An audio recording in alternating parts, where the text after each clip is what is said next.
जाए सारे, प्लीज बैठ जाए, बैठ जाए।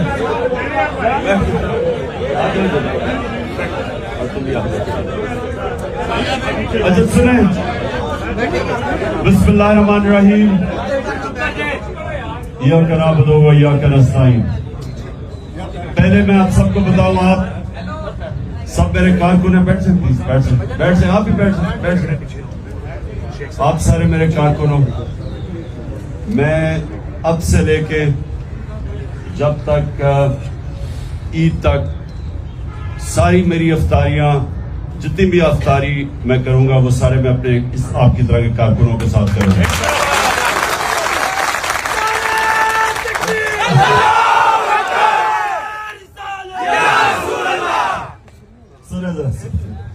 देखिए, मैंने आपको अफ्तारी पे तो बुलाया, आपके साथ अफ्तारी करूंगा, लेकिन उससे पहले मैं ये चाहता हूं कि जरा गौर से आप समझें कि ये जो अब सब ये मेरी हकीकी आजादी की जहाद में जो अब सब शामिल हैं, ये जहाद है क्या, ये आपने बड़े गौर से समझना, ठीक है? तो एक एक अब मेरी बात समझना कि ये हम कर क्या रहे हैं, हमारी कोशिश क्या है, हम क्यों मैं क्यों 27 साल तकरीबन से जद्दोजहद कर रहा हूं, और ये क्यों पिछले 11 महीने से हम मुसलसल अपनी कौम को जगा रहे हैं। तो इसका मकसद क्या, अब ये आपने समझना है, क्योंकि मैं ये चाह रहा हूं कि जो मैं आज आपको बात कहूंगा, आप जब यहां से वापस जाएंगे, आपने अपने इलाके के लोगों को बताना है कि मेरा नजरिया क्या है। और मैं ये चाहूंगा, फैसल शेर जान ने वो पैम्फलेट्स होने, नेक्स्ट टाइम प्लीज मुदस्सर वो जो पैम्फलेट्स है ना, वो आपने डिस्ट्रीब्यूट करनी है सबके अंदर, क्योंकि आप यहां से पैम्फलेट्स लेके जाएंगे जिसको आपको समझ आएगी कि ये है कि आप क्या चीज करने की कोशिश कर रहे हैं। अब मैं आपको समझाता हूं। देखिए, जब मेरे नबी सल्लल्लाहु अलैहि वसल्लम ने मदीना की रियासत बनाई, तो याद रखें कि उसका उन्होंने बुनियाद अदल और इंसाफ पे रखी।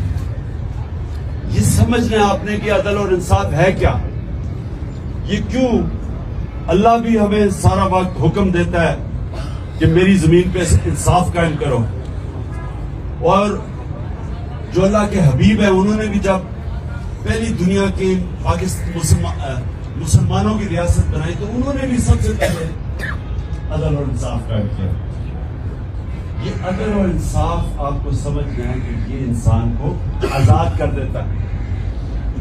ये जो यहां से लोग वीजे ले लेके मर के कोशिश करते हैं यूरोप जाएं और इंग्लैंड जाएं और अमेरिका जाएं, ये क्यों जाते हैं? क्योंकि उनके माशरों में इंसाफ है। अब इंसाफ क्या करता है? इंसाफ हर लोगों को, जो भी इंसाफ का मतलब होता है कानून के सामने सब एक बराबर। जब कानून के सामने सब एक बराबर आ जाते हैं तो जो कमजोर है उसको ताकतवर से तहफ़्फ़ुज़ मिल जाता है उस माशरे में। जब वो तहफ़्फ़ुज़ मिलता है तो वो आजाद हो जाता है। जब आजाद होता है तो उसकी परवाज ऊपर चली जाती है। अब मैं आपको आपके लिए आसानी से ताकि आपको समझ आए कि दुनिया के अंदर जो इंसाफ, अंग्रेजी में उसको रूल ऑफ लॉ कहते हैं, जो दुनिया के अंदर इंसाफ की जो क्राइटेरियन सेट हुआ है उसके अंदर पाकिस्तान 140 मुल्कों के अंदर हमारा नंबर 129 है। यानी हम तकरीबन 11 हैं जो सबसे कम मुल्कों में इंसाफ है। हम 140 मुल्कों में हमारा नंबर 129 है। डेनमार्क 140 में से नंबर 1 पे है, जिधर सबसे ज्यादा इंसाफ है। समझ गए? हम है 129 पे, वो है नंबर 1 पे। अब यहां से पाकिस्तानी आपके कितने, में जब डेनमार्क गया मुझे पाकिस्तानी मिले हैं, वो क्यों जाते हैं? क्योंकि वहां इंसाफ है, उनको मौके मिल जाते हैं, जो मेहनत करता है उसको फल मिलता है। वहां कोई सिफारिशी सिस्टम नहीं, वहां कोई कब्जा ग्रुप नहीं, वह मेरिट का सिस्टम है, तो मेहनत का फल मिलता है। तो जिधर मुल्कों में इंसाफ हो वो करप्शन नहीं है। अगर आपके मुल्क के अंदर इंसाफ होगा वहां करप्शन नहीं होगी। तो करप्शन में डेनमार्क है इस वक्त 180 मुल्कों में नंबर 1 के सबसे कम करप्शन है, और 180 मुल्कों में पाकिस्तान का नंबर है 140। यानी कि आप समझ जाएं कि क्योंकि इंसाफ नहीं है, करप्शन हमारी ज्यादा है। अब आ जाओ खुशहाली पे कि पाकिस्तान के अंदर जो हमारी औसत आमदनी है, सुन लो मैं क्या कह रहा हूं, वो है $1,600, यानी ये औसत आमदनी है पाकिस्तान की। डेनमार्क में क्या है? $68,000, $68,600, $68,600। तो मैं आपको सिर्फ समझाने की कोशिश कर रहा हूं कि क्यों अल्लाह के हबीब ने कहा कि पहले अदल और इंसाफ कायम करो, क्योंकि पहले इंसाफ आता है फिर खुशहाली आती है। खुशहाली पहले नहीं आती, पहले मुल्क के अंदर अदल और इंसाफ आता है और फिर वो लोग खुशहाल हो जाते हैं। क्योंकि जिधर इंसाफ आता है आजाद लोग फिर खुद ही अपनी आमदनी बढ़ा देते हैं। लेकिन जिस मुल्क में इंसाफ नहीं होता वह सारा चोरों का तबका, चोरों डाकों ऊपर आके बैठ जाते हैं, बेचारा मेहनत का ठोकरे खाता फिरता, और वो फिर कोशिश करता है वीजा लेके बाहर चला जाए। हम जो ये जंग लड़ रहे हैं वो सबसे पहले अदल और इंसाफ की। हमारे मुल्क का सबसे बड़ा मसला जो मैंने आपको फिगर से बता दिया कि हम क्यों हमारे इतने बुरे हालात हैं, हमारा मसला ये है कि ताकतवर के लिए एक कानून, कमजोर के लिए दूसरा। वहां यूरोप में नहीं है, डेनमार्क में नहीं है। वहां जो बड़ा इसलिए चोरी नहीं करता, सबको पता है कि उसको एनआरओ नहीं मिलेगा। वो चोरी करेगा, वो जेल में जाएगा। वो दंदराते नहीं फिरेंगे सारी जगह। वो उधर से लंदन से बैठ के हुक्म कर रहा है कि जी अगर सुप्रीम कोर्ट ने फैसला किया तो मैं मानूंगा नहीं। तुम हो कौन? तुम्हारी हैसियत क्या? तुम तो मफरूर हो। एक सजाए याफ्ता है, सब आ रहे हैं। बचाएगा पाकिस्तान, बचाएगा पाकिस्तान। मैं पहले आपको ये बताना चाहता हूँ कि देखिए आपकी स्ट्रगल है क्या, पहले समझे। मैंने आज से तकरीबन 27 साल पहले तहरीक का आगाज किया था, इंसाफ की तहरीक। ये मेरी सारी स्ट्रगल है कि मैं, क्योंकि मैंने मगरिब देखा हुआ है, मैंने अपने कई साल बरतानिया में जिंदगी गुजारी है, क्रिकेट खेलता था, तो मैं तो सिस्टम समझता हूं। तो मैं यहां आके कोशिश मैंने ये की कि हम किसी तरह मुल्क में अगर इंसाफ कायम कर दें खुशहाली आ जाएगी। इस वक्त हमारा हाल ये है कि कभी हम भिखारियों की तरह कई पैसे मांगने जाते हैं, कभी IMF के पास, कभी वो अपने दोस्त ममालिक के पास हाथ फैला के चले जाते हैं, इज्जत खो बैठते हैं। जो हाथ इंसान के सामने फैलाता है उसकी इज्जत चली जाती है। जो अल्लाह के सामने हाथ फैलाता है अल्लाह खुश होता है उससे। लेकिन जब इंसानों के सामने आप हाथ फैलाते हैं तो आपकी जिंदगी में जिल्लत है। तो हमने अगर अपने आप को, मुल्क को बदलना है तो अपने आप को हकीकी आजादी की तरफ अगर जाना है तो हम सबको ये कानून की बालादस्ती, आइन की बालादस्ती की जंग लड़नी पड़ेगी। अभी जो इस्लामाबाद में हो रहा है, पूरी कोशिश कर रहे हैं ये माफिया, शरीफ माफिया, कि किसी ना किसी तरह अदलिया को तकसीम करके और इलेक्शन से भाग जाए। मुल्क का आइन वाज़े तौर पे कहता है कि 90 दिन में इलेक्शन होने चाहिए। हमने अपनी 2 हुकूमतें आइन को सामने रख के गिराई, डिसॉल्व की। नहीं तो कौन हुकूमत छोड़ता है? हमने इसलिए छोड़ी कि 90 दिन में इलेक्शन होगा, आइन कहता है।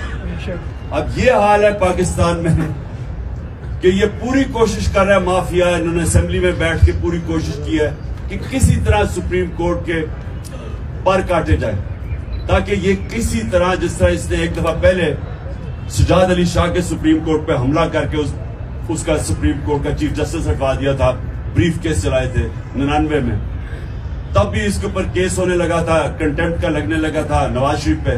तो इसने क्योंकि अगर कंटेम्प्ट लग जाता डिस्क्वालीफाई हो जाता, इसलिए ने सुप्रीम कोर्ट के ऊपर हमला कर दिया। ये दूसरा हमला कर रहा है और हम सारी कौम को तैयार होना चाहिए। मेरी जान मेरी जान इमरान खान इमरान खान जान मेरी जान इमरान खान तेरा एक इशारा हाज़र हाज़र हुआ तेरा एक इशारा हाज़र हाज़र हुआ। माशाल्लाह बड़ी एनर्जी है अभी रोजे खोलने से पहले।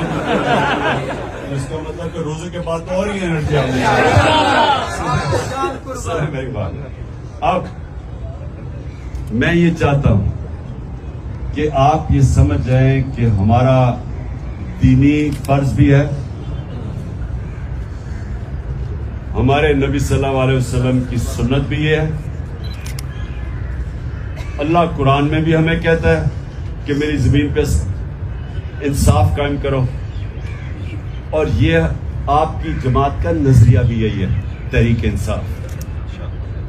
आपने अब इसको तब्लीग करना है। देखिए सियासत दो तरह की होती है। अगर सियासत अपनी जात के लिए करते हो, सारी दुनिया आपको गालियां निकालती है। अगर आप सियासत इंसानियत और इंसाफ के लिए करते हो, इबादत बन जाती है। सारे अल्लाह के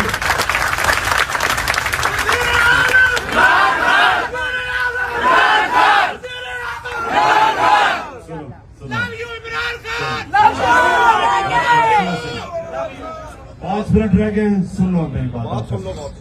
देखें, ये कोशिश हम करेंगे कि आपको जाने से पहले पैम्फलेट्स दे दें। वो मैंने उसको कहा हुआ उसको तैयार कर। पैम्फलेट से आपने अपने जब इलाकों में जाएंगे तो लोगों को समझाएं। ये तबलीग है, एक रायवंड में तबलीग है, एक हम तबलीग कर रहे हैं। लोग समझ चुके हैं, इसलिए ये इलेक्शन से भाग रहे हैं। देहातों में इंकलाब आ गया इंशाल्लाह। हम लेके रहेंगे आजादी, हम लेके रहेंगे आजादी। मेरा बाप पिटेगा आजादी, मेरा बाप पिटेगा आजादी। एक इशारा हाज़र हाज़र लहू हमारा, एक इशारा हाज़र हाज़र लहू हमारा। अच्छा अब आप सब हमने अभी अफ्तारी करेंगे, मैं आपके साथ घर पर इंशाअल्लाह नमाज पढ़ेंगे। मैंने सिर्फ आपको ये कहना है कि याद रखें कि ये आपकी जो तहरीक है, ये आप इसको ये समझें कि हम अपने मुल्क की हकीकी आजादी की जंग इसलिए लड़ रहे हैं क्योंकि हम आजाद हुए ही नहीं। अंग्रेज गया तो यहाँ काले अंग्रेज आ गए, अवाम आजाद नहीं हुई। अवाम उधर चले जाए देहातों में, उधर थाना कचहरी पटवारी, बेचारा आम आदमी कभी कचहरियों के चक्कर लगाता है, कभी पटवारी के पास पैसे देता है। ये बरतानिया में क्यों नहीं है, यूरोप में क्यों नहीं है? क्योंकि वहां इंसाफ है। यहां गरीब आदमी की जमीन पर कब्जा हो जाता है, वो ठोकरे खा अपने उसी के ऊपर केस कर देते हैं। ताकतवर सिर्फ जंगलों के अंदर ताकतवर का कानून होता है। जितना ताकतवर होता है जंगल में उतरे उसे जानवर डरते हैं। कमजोर की कोई हैसियत नहीं है। इंसानी निजाम के अंदर होता ही इंसानी निजाम तब है जब कमजोर को ताकतवर से तहफ़्फ़ुज़ दिया जाए। इसको इंसाफ कहते हैं। तो आपकी जंग जो है वो असल में जिहाद है, ये पॉलिटिक्स नहीं है।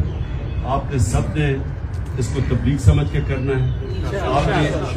अल्लाह हमें दुनिया में किसी मकसद के लिए भेजता है। जो जानवर है वो भी बच्चे खाना पी के बच्चे प्रोड्यूस करके चला जाता है। अगर इंसान नहीं, वो खास जानवर जो वहां, उसको हम गिदड़ क्या करते हैं।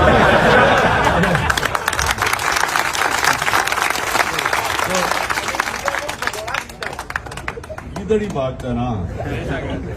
तो अच्छा सुनो,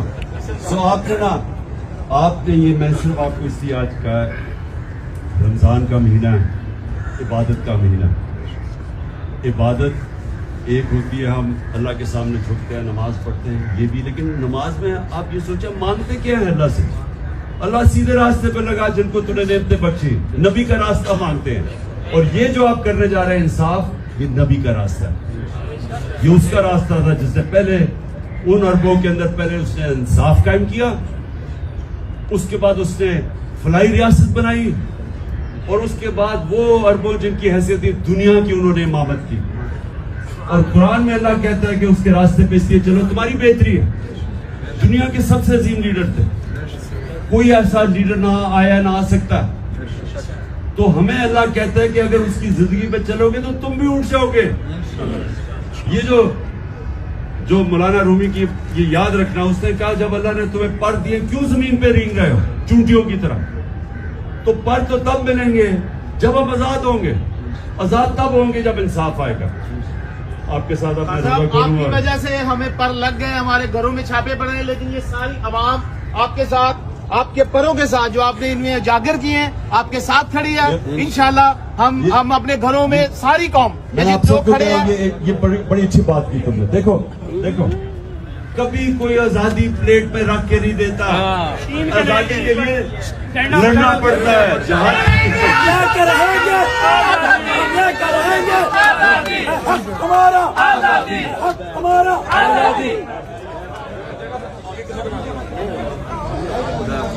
बैठ जाओ। सब लोग बैठे रहे हैं, इधर ही आधा घंटा तारीख उसके बाद आएंगे।